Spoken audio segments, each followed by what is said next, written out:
Good evening, everyone, and welcome back to another episode of Apolla's Odyssey. I'm your host, Apolla Asteria, and I have a very special show for you all tonight. I'm really excited to have the guest for tonight, Erika Simmons, or First Lady Erika, Woman of the Stars. And tonight's show is going to be really interesting because Erika has a very interesting background. She is basically a priestess. She's a life coach, an author, a tour guide in Egypt, among many other things. So I'll let her get into that with you all and introduce her bio.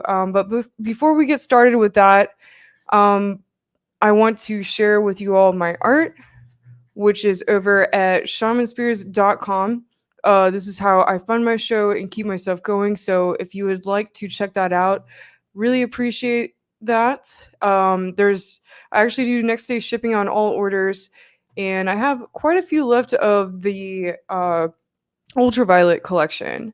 So make sure you go check those out. Again, those are on shamanspears.com. So tonight's show, the topic I wanted to get into with Erika was unleashing the Galactic Goddess within, because I mean, Erika is definitely a Galactic Goddess, and I just feel intuitively that we're going to have a really epic conversation about this. When I met her previously in Florida at a conference earlier this year, or the end of last year, we actually talked a lot about the divine feminine and basically, like, you know, feminism in today's world, like what women are dealing with in today's world in regards to relationships and their position in, you know, their home lives and things like that. And it was a very interesting conversation. So really excited to hear her journey and her thoughts on all of this. So without further ado, let's bring her on. Holy cow! Hey! Hey, Erika, it's so good to see you again. Oh, man, it's really good to see you, too. I've been watching you all over the place. Yeah, same with you. I just saw you were just in Egypt. You know, that looked really amazing. I didn't realize you were a tour guide, so that's really cool. I can't wait to get into that with you. I actually spent some time out there like about 5 years ago, I think, myself. But yeah, you know, I met you in, what was it, Florida earlier this year, and that was we had some really epic conversations. So I've been really excited about bringing you on. Thank you. Yeah, it has been an interesting journey. It's been a long journey, right? We've been on this trek all our lives, but just didn't know where we were going. You know, I would say I'm so nosy because I want to know more about you, but I would say, like, I want to ask you like a million questions. But I would say, like, during my working life, my working career, I was in the military, and then I worked at the VA hospital, and some things happened where I was able to medically retire. And all of a sudden, I was able to have all this time to research and study. And I guess that's when I just really broke open with disclosure. I was like up for days at a time, just doing all this research. And it's like so many things that you thought were true or suspected from the movies we watched, like, yeah, I knew this was true, and just sailed along. But What exactly did you do in the military? well, I was a medical lab technician in the Army. So I was stationed out in Germany, and I got to go over there, Belgium, Budapest, um, Prague, different places, Italy, and stuff like that. I actually had a lot of fun at the same time, you know, a lot of drama, but still a lot of fun. Like I would never trade it. I know a lot of people may complain about the service, but even with all those things, I think it allowed me to experience a whole different world than I would have just staying here and not being able to travel and go to Germany. Yeah, that's really incredible. Oh, I don't know if you can put some headphones on. There's a bit of an echo going on here. Or it looks like it's fixed now. Okay, cool. But yeah, thank you for your service. I mean, that's really incredible. I have a lot of people in my family that have done a lot in the military as well, and it just seems like, people that go through those experiences really are like very powerful individuals, and I think that's really amazing. So so you ended up, I want to hear about your journey. Like it seems like you have a very like spiritual path that was you were guided to develop yourself in a certain way. And I know you were a life coach, and you lead these tour guides in Egypt, and then I saw something about some kind of priestess like medicine kind of stuff that you do. So please just share your journey. I'd love to hear it. Well, it's interesting. So at that time when I quit working, the funny thing, I could have just slept. I could have, but I was now afforded all this time, and I was so broken down from work. And I swear, I would go to work on a Monday. I would come home and fall asleep as soon as I got home. So I was tired of all the sleeping, and I suspected. I said, we're just working to pay to live in a home that we don't get to spend any time in, and we don't even get to see our kids. Like I'm home with my son this small amount of time. And so I know that I knew something was wrong. I was like, we're going to end up paying for oxygen. And that's how it felt. Like, it was like, we're headed towards paying for oxygen. This is It really is that way. yeah. And I could see all my friends, like, I had no idea I was intuitive with pain, right? But when I was at work, I would see my friends and I'd be like, oh, you have a headache? And so I would be massaging people like, oh, it looks like your back is hurting. Are you okay? And so I was really feeling the pain of all the people around me. And it was really frustrating. But when I did stop working, I started doing life insurance, which was the weirdest thing, just to occupy my time. I got into some kind of multi-level marketing, but the thing was, we started doing the RICE study. We did, Think and Grow Rich, and we started learning things about metaphysics. So just to control your mind and control your thoughts, magnetism and things like that. And then when 2020 came, I was spending so much time in the office. Now I was devoting time to just being home. And then really, for some reason, I just kept getting connected because of my politics and kind of seeing that we were being snookered. And I was just like, wow, okay. I just set me in alignment with certain people. And then I started learning about tarot and spiritual, actual spiritual work and energy healing, like things that I heard about, but never really got into. But then it set me like on a direct path into this. And how did I become like an oil myrrhophore or even a priestess? Just reading the book, The Sophia Code. And, we spent so much time online away from people. I was in a group for the Sophia Code, but then I said, I want to meet people that are near me because I want to be able to meet real people in real life and be able to connect. What is the Sophia Code? Oh, wow. So, Mother, Father Sophia, it's a lady named Kyra. She wrote a book and it has like the most amazing key code activations in it. One of them is like, I forgive myself. And it's just 13 pages of key codes on how to forgive yourself and download, forgiveness for yourself and to start over, to go back into the womb of Sophia and basically clear away all the programming that we've learned to just start over from scratch. And that Sophia code, basically it starts all the way back with Isis being on a scene and Hathor, and goes to Mary Magdalene, the white buffalo woman, and it covers the Dakinis, and good gosh, it's a lot of women. So it's all their lineage of explaining their role as Essenes and our role of starting over, starting fresh, and deprogramming ourselves. And yeah. That's something that's been coming up a lot. That's something that's been coming up a lot for me lately, and I've noticed like people around me bringing up the, wanting to reprogram and work through things, that like your childhood traumas and things like that that just kind of are blocking you in your life from moving forward. And I know this is something that a lot of people have been bringing up lately, so I think that's really incredible. And yeah, like all those women you just mentioned, like really incredible people. What exactly does it mean to be an Essene, or what were the Essenes? An Essene, it's a royal priesthood. I don't think it has anything to do with bloodlines, but it's a royal priesthood.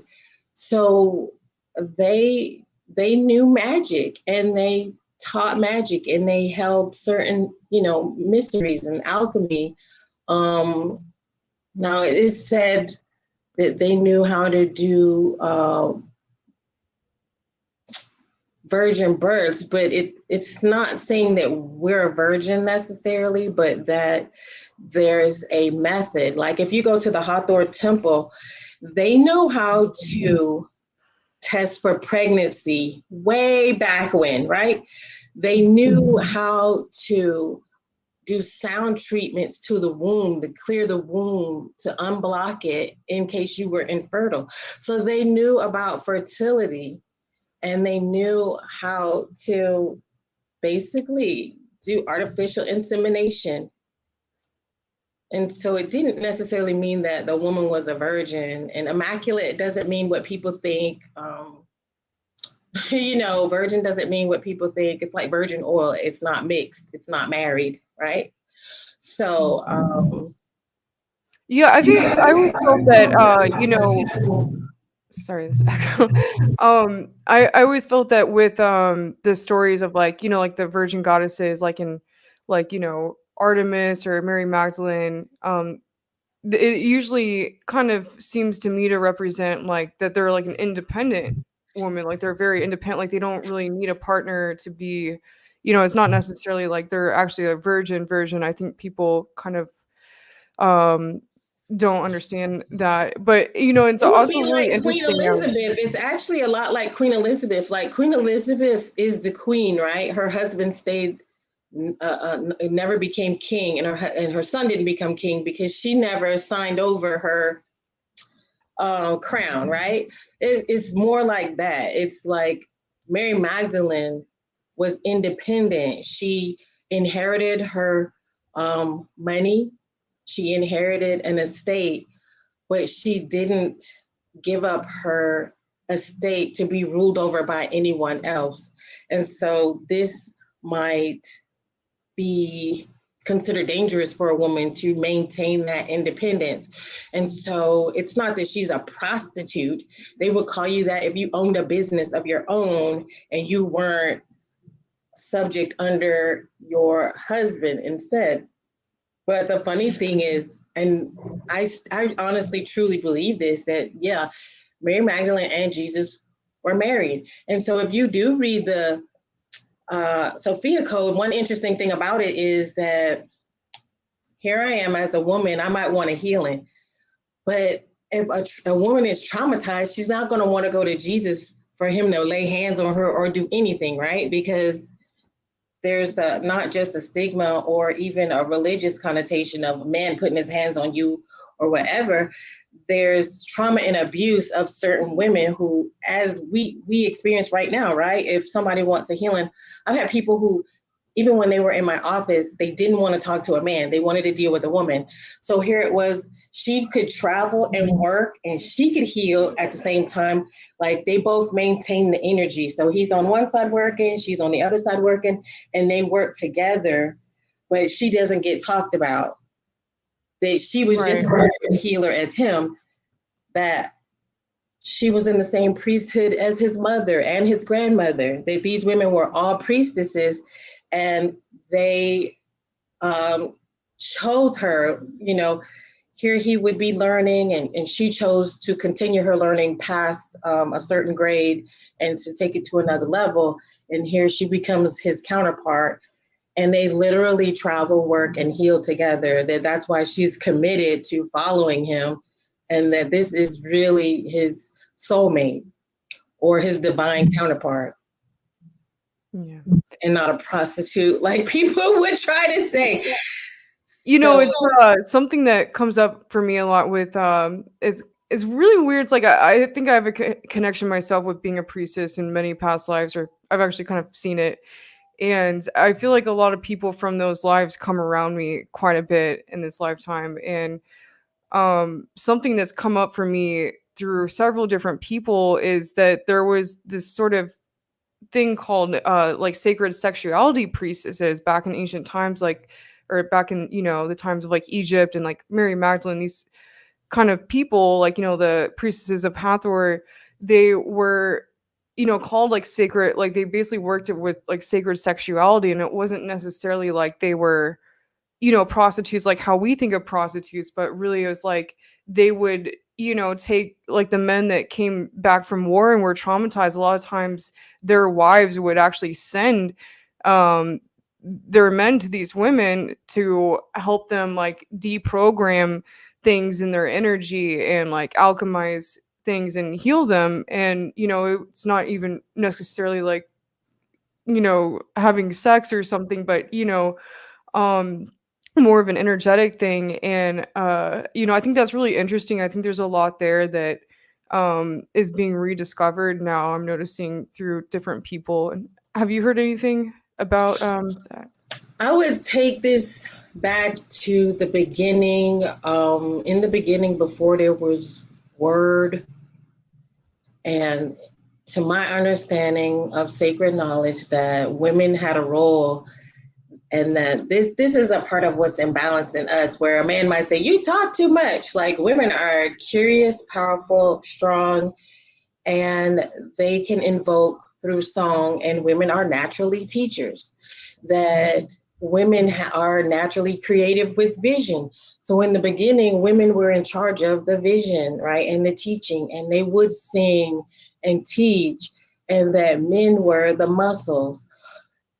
And it's funny that we would get onto that subject of the divine masculine and divine feminine. That divine masculine can take our vision and create it in the stone and build. And so it was never meant to be this thing where a man dominates woman, that her voice was left out.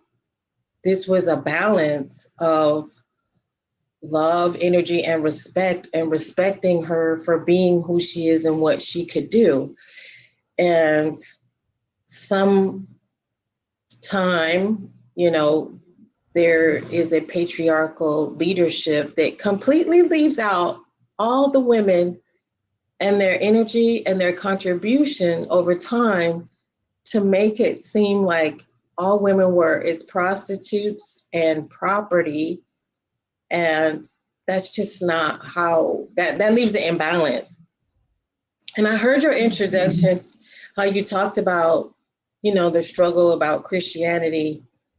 This is the reason why religion is failing. And even my friends overseas, like, I took the trip to Egypt, and basically I spent a lot of time talking to men. Why? It was so funny. I was on a cruise. No women were allowed to work on the cruise because they weren't allowed to be sleeping on the boat overnight. Now, people would say, that's not right. But I'm like, it's an all Muslim country and it's a patriarchal society.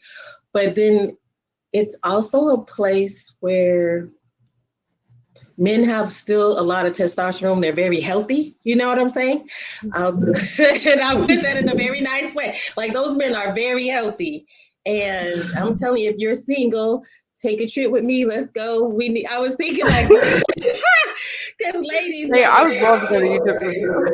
Yeah, because if you wanted some testosterone, whoa, there's some testosterone there.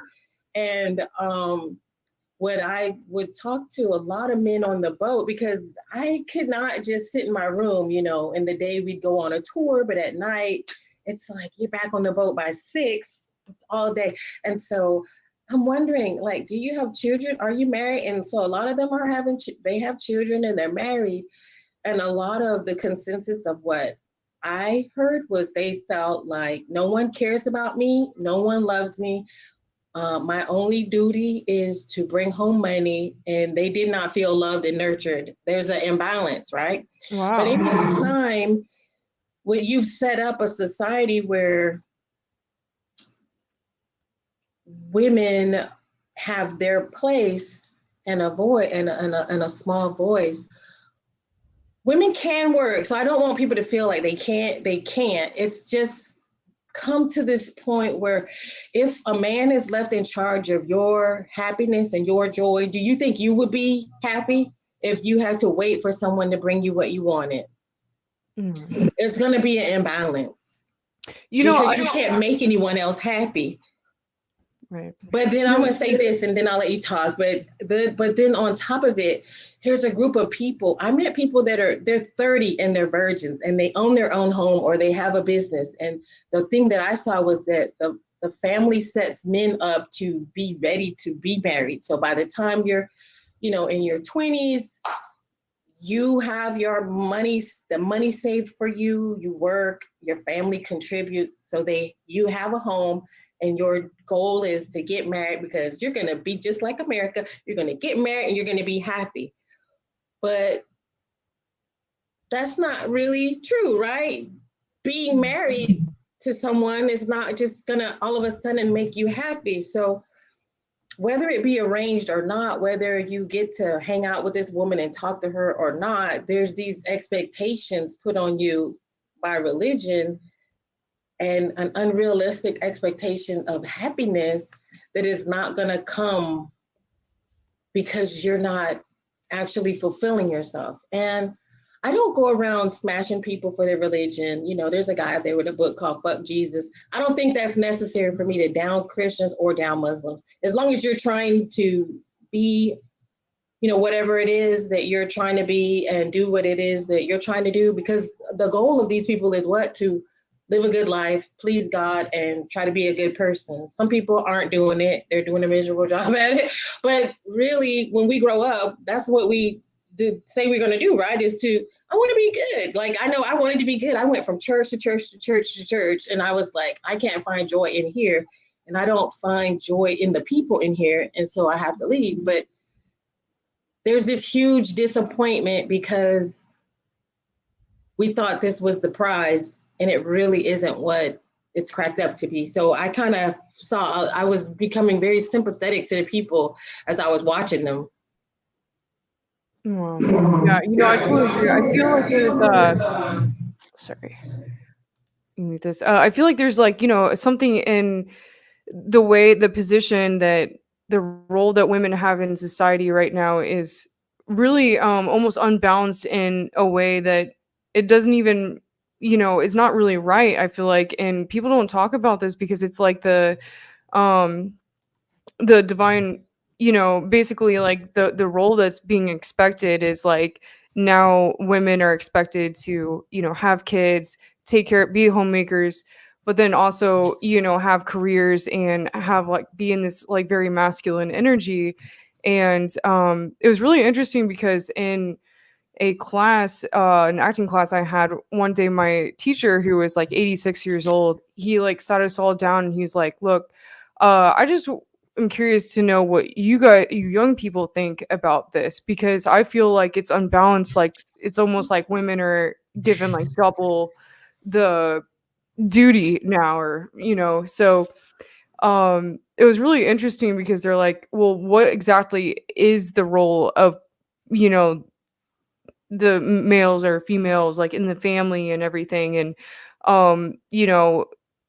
how what do you think of it, and like are you confused about it? Because I feel like I am, and everyone in the like all the guys in the class were like, yeah, I'm kind of confused too.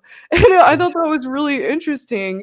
It's like, to me, like I feel like a woman wanting to be a stay-at-home mom and wanting to be a homemaker that chooses that should be able to do that. And I think that's something that is like not really um looked at in the right way in society right now. And it's almost like like a crazy unbalance. I mean, what are your thoughts on that? Girl, you got the right person to ask these questions, because it's a scam. The problem is that it goes back so far. Now, if it wasn't for the abuse of power and the imbalance of power, taking away women's rights and making them, this way, a lot of the things that happened in the last 100 years wouldn't have to happen to create this problem.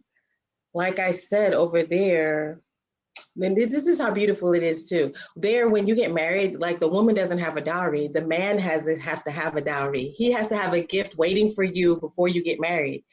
You sign a marriage contract, and if you should decide you guys break up, you have a contract of what this person gives you. So this is completely opposite of what we learn, I guess, with Judaism and Christianity, that this woman should have a dowry, because it's almost like you're taking me on as some type of burden, right? And so I have to have my money together so that I can basically be bonded to you in this form of slavery. So anyway, there's that. Here it is. If it wasn't for this imbalance, we wouldn't have to go through this thing of women's suffrage and fighting to vote. But along the way, what happens is feminism comes along and tells women this is what they want. When people started out fighting about equal work for equal pay, this is one of the first things I feel really fucked it up for women.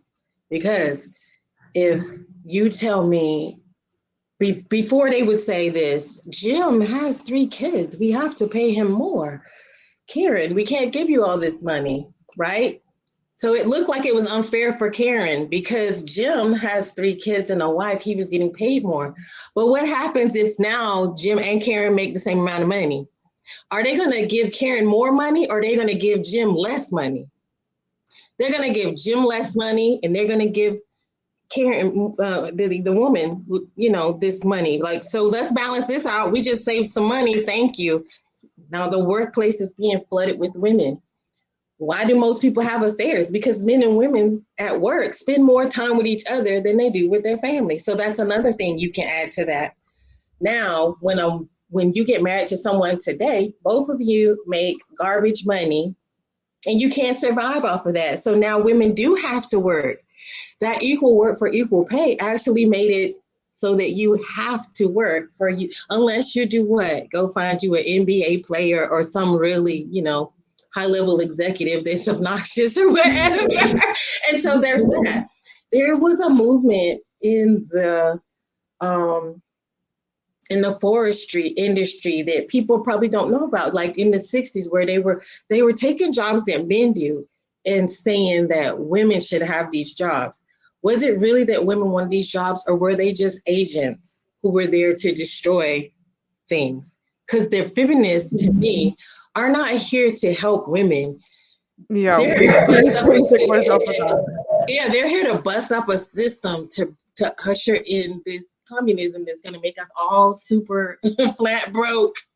And right. So what happened is the women decided that they wanted to have these firefighter jobs and these jobs that were in the Forestry Department. And so they had to pass a law saying that, if you have this department, what's going to happen is we got to have 40% of the jobs filled by women. Have you ever applied for a job in forestry? No. Do anybody on this feed want to go work in the forestry department? So a certain amount had to go to Black people and a certain amount had to go to women. This fucks up all the forestry departments. So when you saw in California how those trees were catching fire, this is why the trees are catching fire. Because ever since then, they've been understaffed and it's been destroying all the small towns around America. This is why your lumber costs so much money, because they can't even fill all the jobs in the forestry department because it has to stay at this balance of a certain amount of women and a certain amount of men. On top of that, this is why we're also importing all our lumber from Canada. Another thing that happened is 25% of the school budget came from forestry. They donated a chunk of their budget to the school system. So this is why all of a sudden the price of school supplies and the books and uniforms, this would have been money that was going to be put into the school system. That's why your school system is partly screwed and why teachers are struggling and have to buy their own supplies. So you see, like there's this big circle, like of dominoes, and it's just made to kind of destroy our economy. And it's in these weird places, because now I can go back to where I live. There's a place called Round O where there's lumber mills, and they're at low staff, low capacity, and things like that are closing down because why?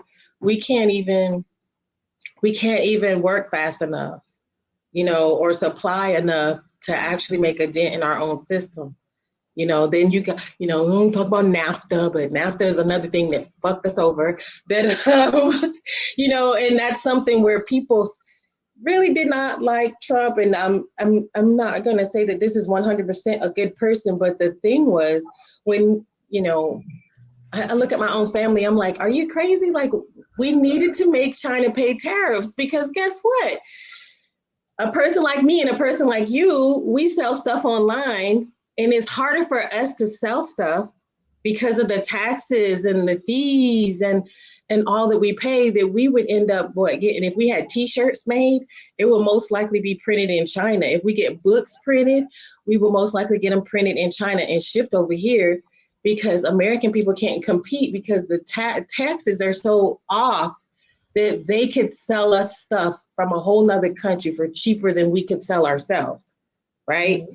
So it's like, that's something I've definitely noticed. I'm from the Midwest originally, and my hometown is like a steel city, like a rundown like steel city basically. And before Trump was in office, there was something about what they did with, they basically outsourced all the work that was, the work, like basically everyone in my hometown, they were like worked in the steel industry. And because of, something that happened with that, everything was like outsourced to China and everyone lost their jobs. And like I came back to visit one time and it was like a ghost town. I was like, what is going on here? They're like, yeah, everyone lost their jobs because everything was like outsourced to China or whatever. And then when Trump came in, he actually changed whatever that was, something about the trade deal or something. yeah, And everyone got their he jobs made back. everybody And pay everything their reopened. tariffs. Now, the funny part is, if a person like me, I came back from Egypt and I wanted to send some gifts to Terry and Jonathan out in Canada. I took a small box. It was a small box. And because I declared the insurance $100 for Terry to get the box in Canada, she had to pay $100. So this is what's happening to us. When we want to send something back and forth, we're paying, like the person's basically paying double for whatever you send them. I wanted a small box from Egypt. Not only would I pay the shipping, but it would add $600 of import fees to anything that I wanted from Egypt. So China did not have this. So it was like, there's these things that are going on and people are kind of bitching about, but they have no clue what they're bitching about. We could even talk about abortion. Let's say that, because we're confused. Women are confused. What women don't understand is that some women, because I know we're educated on here, so this is different, but what women are not understanding is that Roe versus Wade isn't saying that you can't have an abortion. It's saying that at 8 months, we're not letting a baby starve on a table because you decided at the 8th month that you wanted to get rid of a baby. There was no time limits put on that. And so a lot of people don't know that babies are being born at 6, 7, and 8 months, and they're letting the baby starve. But of course, this is another thing where, what? If I allow you to do that at 6 and 8 months, I got bigger body parts inside the baby, so I can sell those body parts for. It's this big double dipping scam with abortion. It's, I'm going to pay you for an abortion, and then you're going to take what I gave you and sell it to somebody. And if I can get the parts out whole in bigger pieces, then I can get more money for it.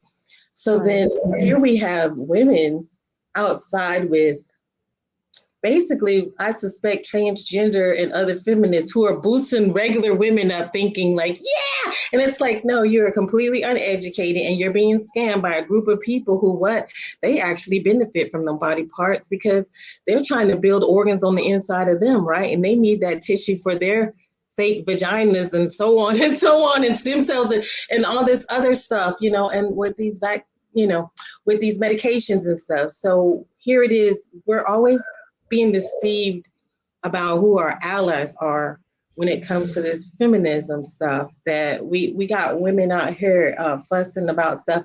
And then people will always throw in the argument about, oh, rape. And I said, well, if we're going to talk about rape, don't mix rape with abortion. We need rape laws.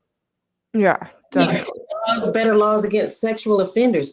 We need to stop teaching kids in school about how to have sex and what to do when you're getting molested and how old you should be before some grown adult puts their hand on you, instead of grooming our kids during school hours on how to, have anal. They taught my son about. They're already doing that. They taught you. How old's your son?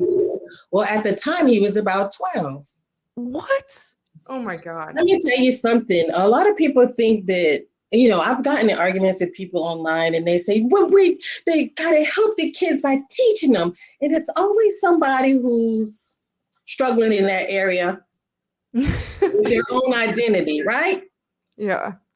I ask my son who he is and what he likes, and he'll say, look, this is what side of the fence I'm on. Please leave me alone. Don't ask me. Don't talk to me about this. My son does not want to talk about this. He is 16 right now. He does not want to talk about this. So because you were going through this when you were 10 or 12, doesn't mean all kids are going through this. And so how do I put in this blanket, type of teaching for kids that really, really just want to play video games? Okay. They want to be left alone. They want to eat candy and they want to play video games. And it's so cool, Jermaine. Hey, we were talking about this the other day. Yeah, I love what you said here. Gender confusion agenda is designed to destroy real women. Yeah. And here it is. We discussed Kinsey the other day because there was a movie about Kinsey on HBO when I was a teenager, trying to make it sound all glamorous about the sex encyclopedia. And I just encourage everybody to look up Kellogg's and his science experiments on children and mutilation and, female circumcision and his chastity belt. Kellogg's. It's funny that we eat cereal by this guy who basically was a eugenist with the What, really? racial betterment organization, right? But then he also helped with a lot of female mutilation too, as far as female circumcision and these chastity belts, and But then there's his counterpart, Kinsey, who basically he's taking kids from the age of infant on down and trying to see how many orgasms that these children can have within 24 hours. And dealing with another German scientist who is basically keeping journals about how the hundreds of kids that he's had sex with and basically, abusing. So, and our whole sex education system comes from Kinsey. Wow. Everything that they were teaching in college and then down to high school, and then it becomes part of the elementary school teachings. Once HIV comes out, they've been trying to push the fact that they're trying to say that there's this need to teach young kids because of HIV. Well, that's baloney. Because of HIV, we don't need to teach. I literally watched Magic Johnson put a condom, they helped put a condom on a simulator in front of like 8 and 10-year-old kids. And they were just like, they were petrified. They were just sickened. You could see the kids' faces and them talking about HIV and things like that. But this is all like this little system that's coming over like a wave to just cause confusion and this complete woke vibe of I'll say this: if you don't have a foundation on who you are and what you believe, then these people will really massage you into this class of psychosis. It's really strange because I see other women that almost appear to be normal. And I'm like, how do you, how do you take on these things without noticing that there's something wrong, that there's some sabotage there, that, there's manipulation there. You know, there's just so much. I feel like there's manipulation on women on accepting certain things, or else you're just heartless and demonic, but it's not really true. You just have to really have a foundation on your own beliefs, or else these people will massage anything into your comfort zone, and then you'll become numb to the reality of what's really happening around us. I feel like, it's like the frog in the hot pot. The water was warm and it was comfortable, and then all of a sudden now it's too late to jump out. I even have discussions with my sister about this. I said, oh man, when we were listening to Luke in the 80s and the 90s, and we were talking about, NWA and all that, and we were like, that's right, black bitches, and we were like just dancing, and then we didn't know, like, wait a minute, we're gonna have kids and our kids are gonna wear coochie cutters to school. Like, no, this isn't it was eased onto us as young people, and now as adults we're looking like, oh my god, we helped do this in a way, like we didn't know any better. We didn't know this is where the whole world was going. Like we thought there was going to be breaks, I guess. Yeah. You know what? I discussed this on a show I recorded with Laura Eisenhower yesterday that I think she's posting on her channel today. I think it was really interesting is, how like basically the younger generation always kind of comes up and rebels against the previous generation. I feel like the younger generation now that's coming up is going to maybe like go the complete opposite of, all these agendas and like be like super, super conservative because of all these agendas being thrown at them, it would be like that would be like how they would rebel against all of that. But, I'm not sure, but I hope that would be the case. Yeah, I try to be friends with some young people so I can keep up with all the new acronyms and stuff. I'm like, oh, what does she mean by kink and twink and all this stuff? Yeah. I'm constantly like Googling what people are meaning. But just a chance to add to what we were just saying about this sneaky wokeness that's going on. I watched an episode of The Office, and that's not even, that's at least 10 years, right? Right. The one lady, she was breastfeeding in the office, and in the middle of the office, and everybody was looking because not that she was breastfeeding, she was pumping, and the machine was like making all this noise. And she would just turn around and look at people like, take a picture, it lasts longer. You got your titty out. You're pumping your machine. Okay, fine. Because why? People were trying to push your comfort zone, gaslight you to make you feel like you were wrong for thinking maybe you could go in the break room and pump your boob. You know what I mean? So she was just like there to make this statement. and she was a jerk. Anyway, so then one day she brings the baby to the office, and Pam picks up the baby and says, "Oh my God, it's such a beautiful girl. She's so beautiful." And the lady yells at her and says, "It's a boy." It's like 1 year old. She says, "He likes pink. It's his favorite color." And like for me, the whole thing just came together. Like this little movement, the same people who are promoting this, like ranting about abortion and ranting about women and this thing that they're going through, because being feminine is the last thing that a feminist wants, is for you to be feminine. It's really strange to even use that word. But that there's a group of women, when you see those people and their kids are at like an event with transgender people, this is not by chance. This isn't just some lady who was just like, "Yeah, I heard that we were doing." No, these people literally have kids, adopt kids, and give birth to kids just to grow them up in this type of environment. That this is not even some subtle thing that's happening, that this is actually a movement or a cult. Yeah, it really is. Because where do you go to even find this stuff? Like, why is it in the Midwest, Apolla? Like, it just seems like a lot in the Midwest. Like, people are bored. They don't got cable or something out there. I don't know. But it seems like it's, I don't know. I'm grateful that I don't see it, because I guess people say, "Ooh, don't bring it to her, because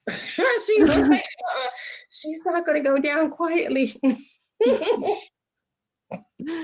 Yeah, it's definitely really crazy out here in LA with all of that as well. And I really love what Jermaine, his comment earlier. It's like it's almost like it's this movement to destroy women. That's what it really seems to come down to, with like every aspect of all these agendas that you just discussed. And it's like, what is up with that? Like, what are people so scared of? Like, why do they want to stamp out this energy and make it so that it's almost like a metaphysical, like a collective consciousness thing, where it's like there's this rising of the divine feminine again. We're moving into the age of Aquarius. It's what's happening is we're moving back into that energy, and it's like there's all these people just trying to stamp it out, like, no, this isn't happening. And it's like, well, it can't be stopped. Like, it's like this wave of. Well, here's a beautiful thing too. There's a couple of things. It's funny because my little obsessions that allow me to just study, but here it is with women. It almost seems like women are going backwards. Like, we already went through this in the 70s. Somehow it's gotten spiked back up again at the same time as this transgender movement. Women, we've already established that we're great, and I'll spit on your grave, and we got Wonder Woman, and we got Charlie's Angels, and like, what need did we need to reestablish that women are powerful? What need do I have to stand in a circle with a nude vagina and tell people, I'm a woman? Like, what is that? You've seen that, right? The circles where the women are screaming and they're like, It's like, do you not know that you're a woman? Do you need someone to affirm that you're a woman? When I go outside, I don't need anyone to acknowledge me, affirm me, or validate me that I have a vagina. It works. I have one. It's mine. I don't need anyone to reaffirm who I am. But here it is, a group of people that think that you could put some mesh in there and now establish the fact that you're a woman. I watched Soft White Underbelly, and there's one particular. Oh, I love that show. Or I love that channel. Really incredible. Particular man, and he said, no, he looks like a woman. He says, no, I'm a man. And he discussed all the things that happened during his surgery and why he's so disappointed that the pharmaceutical company is scamming them basically. And they don't know that they're going to have to take hormones and get treatment basically for the rest of their lives.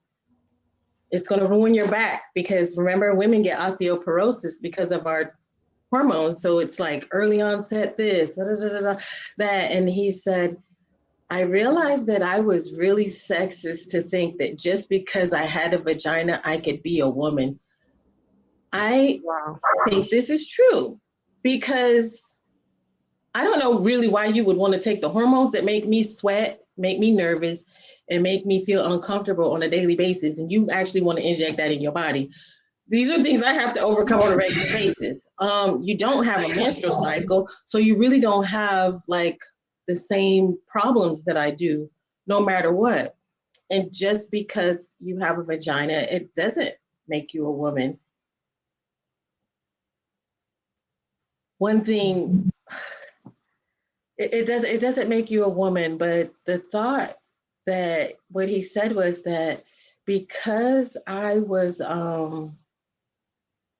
basically homophobic myself and I didn't want to be this particular label, I thought that this would make me a straight woman. And so now he's dealing with all these medical problems. And I encourage people do not try to do damage to transgender people because what they're going through, there's a lot going on in there that they have like their own problems. What I just encourage people to do is to support detransition, talk to people who are detransitioning, share things about the people who are struggling because they got to the other side of the yellow brick road and there was no Oz. You know what I'm saying? There was no Wizard of Oz. There was no magical thing where now I feel better. Actually, they are going through a lot of medical issues. And another part of it too, I don't believe people should pump their fist too much and anger because at some point, this is their person's journey, right? That they just have to go through that. And so allow them to go through this thing that they're going through.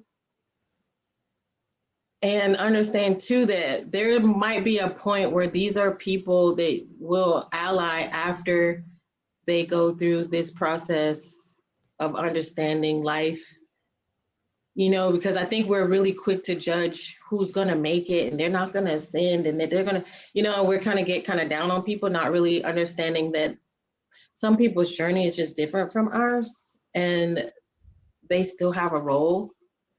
But something else I wanted to say about that, but I sympathize. I sympathize with everyone who's struck, whatever religion they are, whatever they're going through. I'm grateful that it's not me. And I like to have conversations with all kinds of people that I'll talk to anybody about anything, you know, just about. But that. Yeah, how did you get into life coaching? I know I think I kind of when you were explaining your kind of journey into what you do, I kind of changed directions at a certain point. I didn't know if you wanted to finish well, what happened is during that do. whole life insurance time, it was a lot of training and a lot of coaching of people. And I decided to do a vision board class, which was no big deal. We're going to just get some scissors and we're going to cut things out and we're going to stick it on the board. And then I introduced myself to this lady at a Chamber of Commerce. And she said, okay, yeah, we can have a vision board class. And the next thing I knew, this turned into something. There was a lawyer, there was a minister, it was like this big production at a it was not what I thought it was going to be. So then I was like, holy crap, it's going to be a lot of people there. This is not going to be like a class where we're cutting out. This was going to be me being vocal. And so I said, oh man, I started studying different vision board techniques and learning about vision boards. And then I got there and I had a PowerPoint ready and everything. There was no projector. So it was just all me. And I had to like bring it up, you know, the volume and the animation. And when I got done, the a gentleman came up and he said, you know, a lot of people can talk to the mind, but it takes the heart to reach people's hearts and their minds. And that's what he said about me. And then already it's so interesting because a part of the reason why I was retiring was because I had extreme memory, short-term memory loss issues. And so being a part of this company, it helped me to do these 15-minute presentations and speeches where I would have to remember things and first time ever doing public speaking and stuff like that. And I worked with a lot of really smart people. And they said, well, why don't you do something with the class? You keep teaching the class. Why don't you write a book? So then I wrote my own book. And then I started participating in book collaborations. One collaboration I had, it was over 100 women and we were all writing affirmations. And then there was another book that I was in that we were writing affirmations and they were both on a bestseller list. And then we did a chicken soup with a soul type book. And then last year, the other portion of it was that I met this woman from that Sophia group and she was going to Egypt. And I took my money. I had like a lawsuit and I was like, this is perfect. I got the money to go to Egypt. And I just was like, yeah, I'm going. So I just met this lady. I decided to go with her to Egypt. And because I went with her to Egypt, she put me in an Egyptology class. She put me in an oil class. And then she put me in a beginner's theta healing class. You took the classes in Egypt? We took the classes here, but then we went to Egypt, basically kind of solidifying everything that I was learning. And then I actually, it took me going to Egypt and coming back to finish the oil class to learn about the oils because I don't know why. Before I left, I could not really get into the class. And, but she started teaching me theta healing and I went through her life coaching, but now with the implementation of theta healing, which is connecting directly to source and bringing the energy into your body to help heal. And it just happens that, you know, with my galactic star chart that I'm a galactic supercenter and I have a lot of galactic supercenters on my chart that actually coincide with the ability to bring this energy down to source and help people do these healings. Like if I say, because I'll turn the mic off and I'll shower people, like just rinse things off inside of them and they can literally feel the water tingling down in their body. And I love it too, because then I'll say, okay, so I want to know, what did you feel? You know, me and one girl, we both, I saw all these rainbow, I see things in cartoon when I meditate too. So I was like seeing all these like rainbow bright type unicorns. And she was like, yeah, I was seeing all this glitter. Even me and my sister, one time we went into a meditation together and I saw Buddha on fire and I was doing a womb healing for her as a baby. And she could literally see the fire and she could see the Buddha. She said, I really identify as Christian, but for some reason I saw a Buddha and I was like, oh crap, like, yay, confirmation. Wow. So that was it was like this journey from actually selling life insurance and getting into like positive thinking, metaphysics, vision boards, books, and then finally becoming a coach with my teacher, Michelle, Magical Michelle in Orlando, Florida. So, yeah. Well, yeah, and I tell you this, and I went to Egypt and I just felt like, oh my God, like the third day I said, I'm gonna live here. I'm staying. Like, how do I get to stay here? Like, do I need a husband to stay here? Like, I was like, how does this work? And I just was taken in by the most beautiful people. And so the whole thing with the tours, I didn't really have a plan for tours. I just knew that I wanted to be there. And there were just certain people I would meet. And the love energy that was expanding inside of me that, like, say, when we got off of the cruise, people were like wanting to take pictures with me. They were wanting to hold my hand. Like, these are Muslim men. They don't necessarily go around putting their hands on people, but they were like, people who should not be hugging me were hugging me. There was a man inside, was it the Temple of Horus? And he took me to this room and he said, will you pray for me? And he hugged me and asked me to pray for him. And for the most part, they do not want you doing rituals or ceremonies and holding hands inside their buildings and stuff. But there were people who just saw the light in me and the love in me, and they just connected with me. We went to Hathor's temple, and there was an amazing welcoming, and that's a part of what I'm doing in June, is going back to the Hathor temple. I love that place. Oh my gosh, very interesting. The entry, right? There's that place where you sit down. Immediately, tears are in my eyes, and I can feel my forehead fluttering. And I'm like, oh, I start thinking about my mother and my grandmother, and I'm like thinking about their womb energy and things like that. And then we go inside the temple, and that was beautiful. I like to leave my little gifts inside. And then we went to the back with the Isis temple, and the gates were closed. You usually have to pay to go inside those things when the gates are closed, right?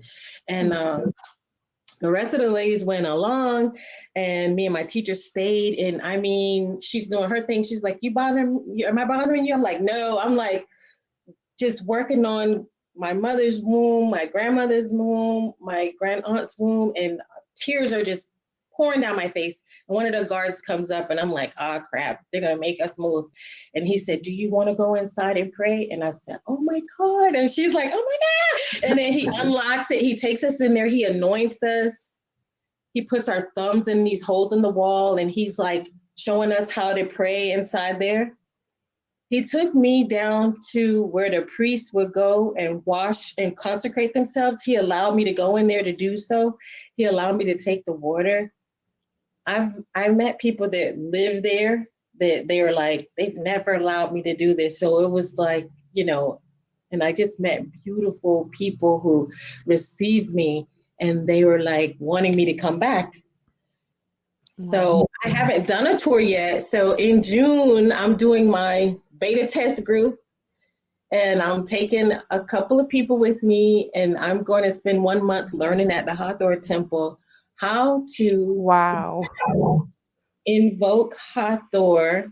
And my counterpart, Pop, or Wally, has been studying the hieroglyphs since he was a teenager, and he helps do digs with the French, and he works with the Oriental Institute of, I forget, archaeology over there.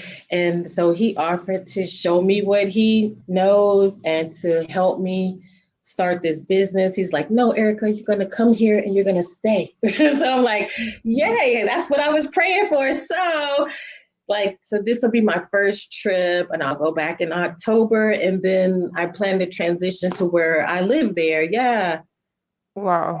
That's my big plan. I told my son, I was like, better get it together, bro. But ever since he was a teenager, not even since he was a teenager, ever since he was young, though, I was in the army over in Germany. So I always thought I was going to go back overseas to work for the DOD. But that just was not working out. But I still always reminded him, like, hey, when you get older, I want to go back overseas. So please think about this, have this in mind. And so I'm trying to groom them for that, that mom doesn't want to stay here forever.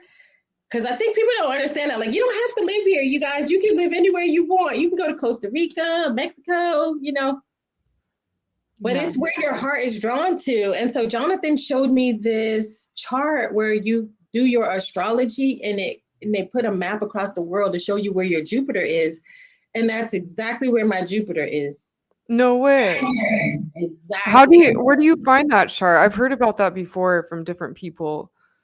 I will have to send it to you so that you can post it. But wow. I'm telling you, I have a friend out in Australia, and he was living in one part of Australia, and it wasn't really doing, his business hasn't been thriving, and he's been there for 5 years. And he was, I'm telling you, having the boxes packed. When he looked at it, the Jupiter line was right where he was going. He was moving to his Jupiter. I've actually met 3 people.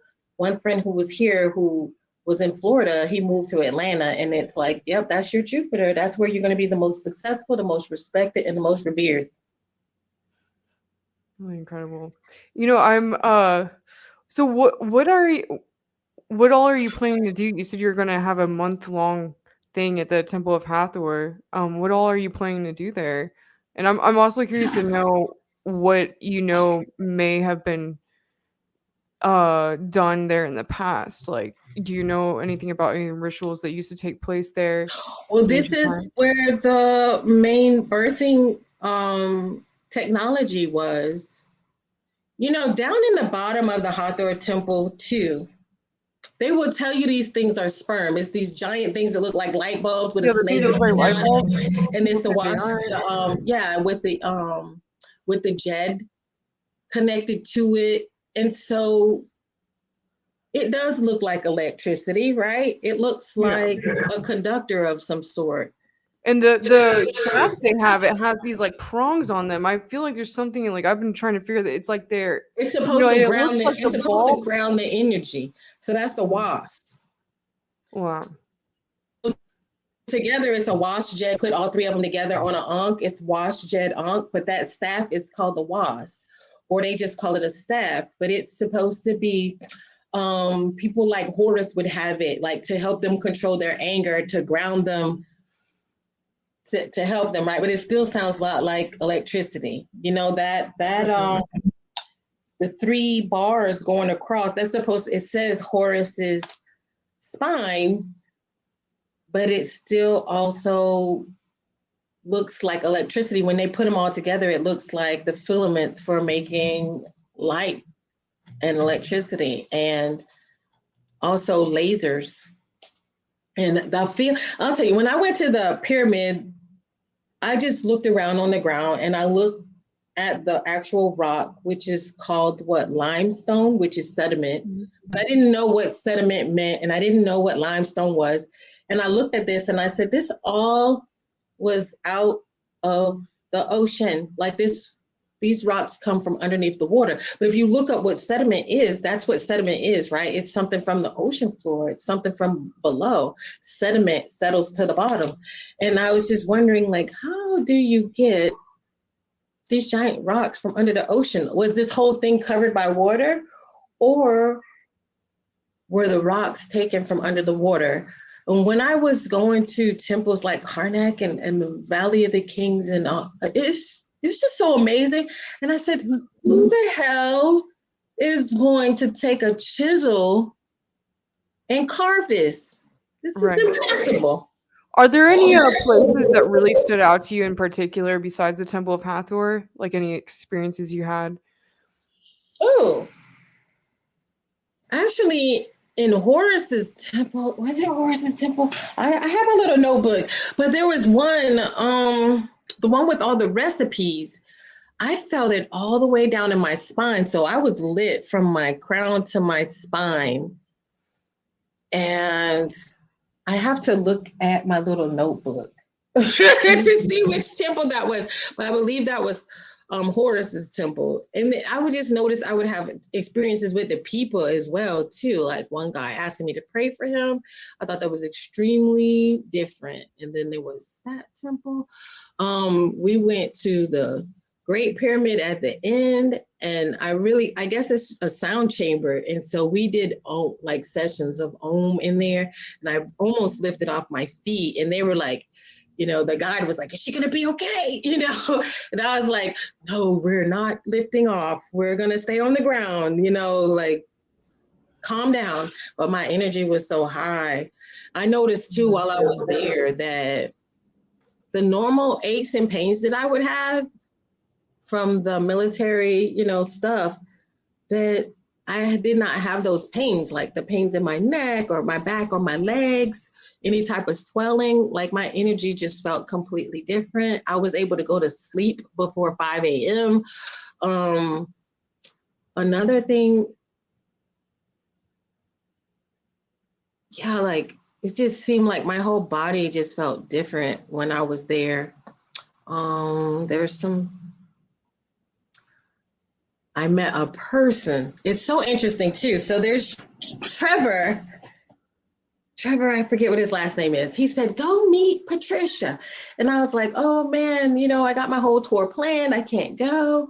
And on the second day there, I went to a carpet store and I met this gentleman named Aaron. And when I met Aaron, we exchanged information and he told me about a store that his family owns.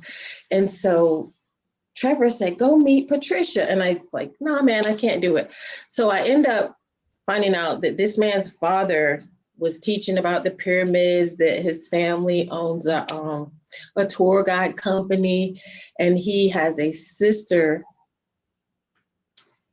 and a brother, and his brother happened to be married to Patricia. So Trevor tells me to go meet Patricia. I, by chance, just meet Patricia's brother-in-law. Then I go to, where is this? Abydos, where Osiris temple was. That was an interesting place. I think some places we didn't have enough time. Some places, these are places like you don't want to rush and spend 1 hour.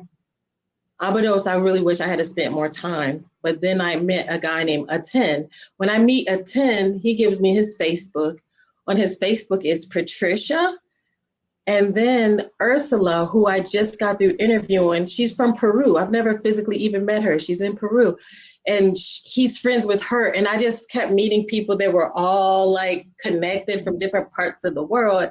It made no sense. But I met someone who was my husband in my past life. There was a gentleman who walked up to me and started singing to me. And in my meditation, I felt it like me as a happy baby, just laughing and fat. And this man was holding me when I was a baby. So he was either like my father or my grandfather when I was there. Wow. And then countless people that were lookalikes. Like one of my friends, his mother looks just like my sister. A guy who was a chef on the boat, I put him and my brother side by side. They both are cooks and they both have a big belly. They both look alike. Like these people, the guy that was singing to me, he looks just like my grandmother. And so I felt really connected and tied there. And not everybody's going to feel like that way about Egypt, but maybe you feel like that about Peru. I don't know if you've heard people say this, like Egypt is really America's Egypt. Have you been hearing that? America's Egypt. Yeah, there's some connection with Memphis, right? Like with Right. the Nile, the river going through Tennessee. It's like the Nile. So here's kind of my thing with number one, people going to Egypt, and number two, this whole idea that America's Egypt. I just tell people the whole reason that I go there, I don't want to dig anything out of the ground. I don't want to discover anything. I honestly feel like digging up people's tombs is kind of like grave robbing. Like, I don't think that you would come to America and dig up somebody's grandparents and go, yay, look at her necklace. You know what I'm saying? I kind of think it's weird that people do that. On top of that, what's really weird is that you got people from whole other countries, like the University of Chicago will go through, the French consulate, and they work together to arrange a dig. And then the school and these other people get money, but it's in my backyard. I think that's strange. I think it's a little bit predatory in a way, but that's a government thing. And I don't want to say too much because they might not let me come back. But what I feel is this: when I was in the temples, the thing that I would do, I had a great time at Isis temple too, because what happened while I was there, I wasn't completely flat broke, but what happened is I invested in my oils and I invested in a lot of stuff that I wanted to bring back. And I had money on American Express. It would take me 7 days to get there. And I was just busted and disgusted. And so I said to myself that I can survive anywhere, right? And so what I started doing was asking for donations, because that's like the last thing that I would ever do is ask for donations. But then I also am like looking at merchandise and I'm like, hey, send me money and I'll bring you these things back. Within 36 hours, I had made $1,300. So that proved to me that money is not I don't want to say, because people say if money was no object. It's not if money was no object. It's if money was no obstacle. Because the first time when you ask somebody, can you go do this or you want to do this, they say, oh, I don't have money. And they make the money into an obstacle. When you come and decide that you want to do something, it doesn't matter. Money doesn't matter, right? You say, I'm going to do it. And if you decide that you're going to do it, the money will come. It will happen. It will come. So I do want to encourage people with that. So within 36 hours, I had $1,300. So I proved to myself that, I can get this money no matter where I am. It can come out of thin air. And so I went along and I noticed too that I might say, oh, I can't pay for this, but I will buy something from someone. And all of a sudden the thing that I wanted, they cost $80. I spent $50. The thing I wanted, the other thing I wanted, that cost $80, they would just give it to me. Like, just, these are the kind of things that were happening. Like, people were just like, here you go. You just take it, Erika. I just received so much love. I forgot where I was going before this, but there was Tell me about the Temple of Isis. Oh, yeah. So because all those people sent me donations, I wrote out prayers for them and I took offerings, and we went to the old Isis temple where the doors. The one in Aswan? Right, but we went to the water side where evidently in the 60s they moved it from the original spot onto dry land because it was flooded. And so the pillars are still in the ground for the front doors, and we consider that like a gate. And I put offerings and prayers in there for people. So when I go, I don't think of going there to discover anything or dig anything up. And I look at people and I'm like, what do you really want to take from Egypt? And for me, all I want to take from Egypt is the keys, the energetic keys that we've left behind. And so when I prayed for people, I moved the energy to send them the keys that they left in the past. And this is all I really want from Egypt. I don't want to take stuff out of the ground. I don't want the artifacts. What I want is the energy that we've left behind so that we can finish our mission today. So that's why I encourage people to continue to travel as a part of the grid work. Yeah. To put your feet on different parts of the land. So someone had come up to me and said, well, there's pyramids in Florida. And I was like, that's great, but don't you know the whole world belongs to me? So why shouldn't I go everywhere in the world?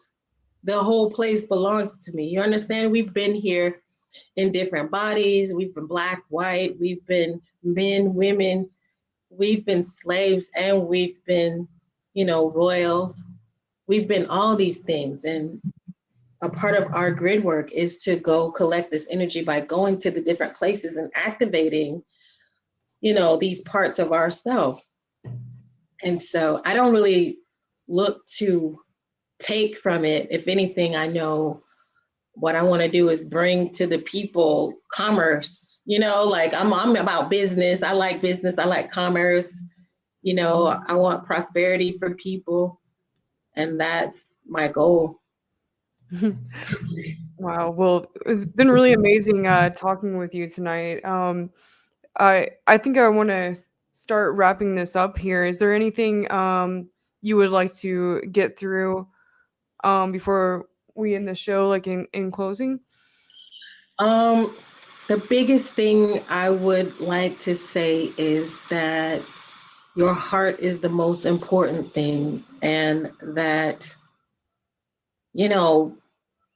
we seek to find certain kinds of meaning in things, but I guess the biggest thing that I seek to find is just How do we love one another, and how do we respect one another? And here it is, a time where we're learning so much that I think knowledge can get in the way of our heart.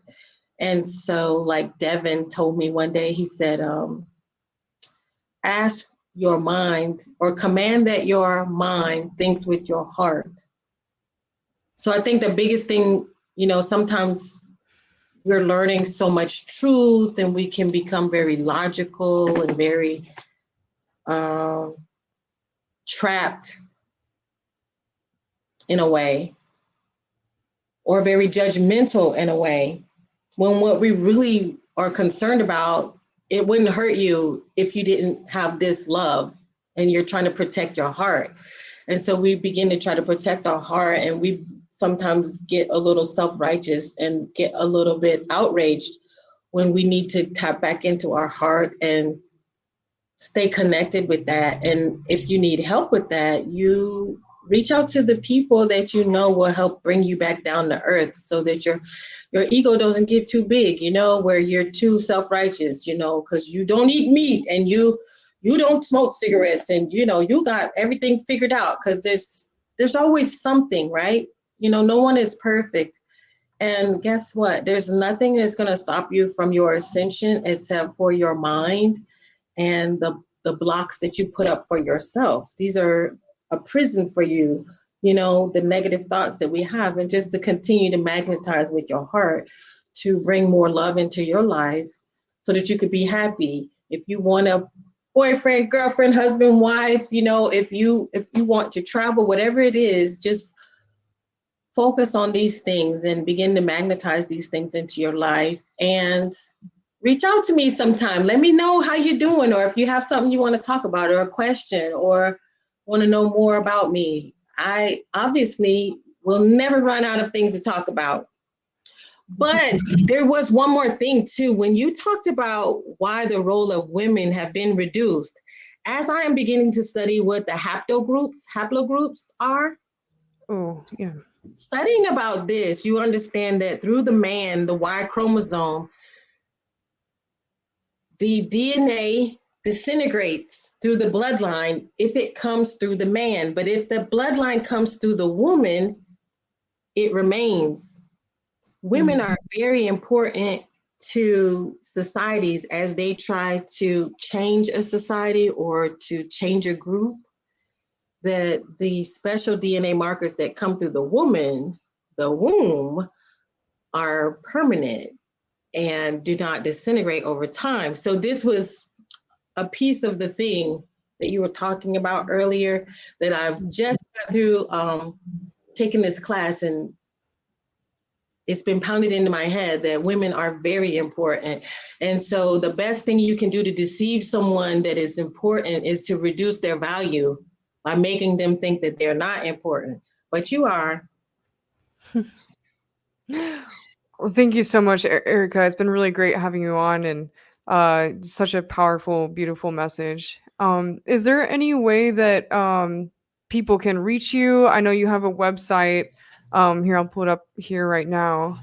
Yeah, it's that the link tree backslash the First Lady Erika. I got the First Lady Erika at gmail.com. You can just look up the First Lady Erika on Facebook, and with any of that, you'll find my links for my YouTube channel, Women That Are Stars, because it's the womb, So coming through the womb, man and woman both come through the womb, okay? So And you have you have some books out too. How many books do you have out? I think it's about 4. Wow. But then again, I have 50 puzzle books too, because I like Sudoku. So that's different. It's like, so I generate Sudoku books or Sudoku. It's funny, I have the books, but I always say the words wrong. And then I'll be at the Journey to the Truth conference, and I'll have my jewelry with me. Oh, amazing. I wish I could make it out to that one. That's going to be a lot of fun. I'm looking forward to it. My mom almost came. She was like, let me get up in here with the, you know. I said, Tyler, don't be scared if she grab your hand and try to read your palm or something, but because my mom's a trip. Wow. Well, and you're speaking at that conference, right? Or were you speaking there? Oh, okay. No. I'm a vendor at the conference. But no, I haven't gotten that kind of assignment yet. I'm hoping if I do enough research, you know, I'm gonna do some more. I feel like it's gonna happen. On these blood groups and stuff, y'all. Like, woo! And please don't think that anybody is royal over you. That is a huge misconception, and it's just a big old ego trip because I'm really seeing people bust out with this royal. Like we're all royal, baby. You know, we're all coming from the stars, so we're all special. So. Well, thank you so much, Erika, for coming on tonight, and thanks everyone for joining tonight. And until next time on Apollo's Odyssey, over and out. Awesome.